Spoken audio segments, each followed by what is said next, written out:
শেরপুরের নকলা উপজেলার কৃষকদের মাঝে দিন দিন জনপ্রিয়তা পাচ্ছে ভুট্টা চাষ।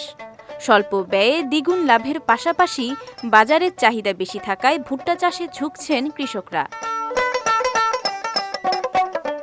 উপজেলায় এবছর ২,৫১০ হেক্টর জমিতে ভুট্টার আবাদ হয়েছে, যা গত বছরের তুলনায় প্রায় ১,০০০ হেক্টর বেশি। এবারের মতো আগামীতে আরও বেশি আবাদ হবে বলে আশাবাদী ভুট্টা চাষিরা।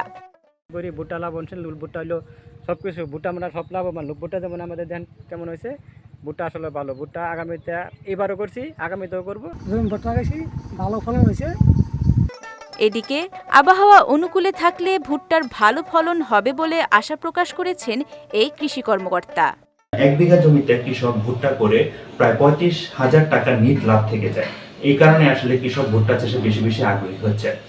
এখন আমাদের এই নকলা উপজেলায় যে জাতগুলো বেশি ভালো আবাদ হচ্ছে সেগুলো হলো বঙ্গরাজ, MK-77, পায়োনিয়ার ৩০৫০, পায়োনিয়ার ৩০৫৫। এই জাতগুলো আসলে বেশি কৃষকরা করছেন।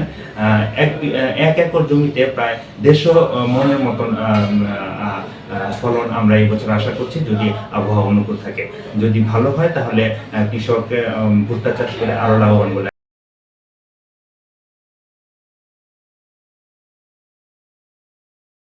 এবছর উপজেলায় প্রায় ১০০ কোটি টাকার ভুট্টা বিক্রি হবে, এমনটাই প্রত্যাশা সংশ্লিষ্টদের।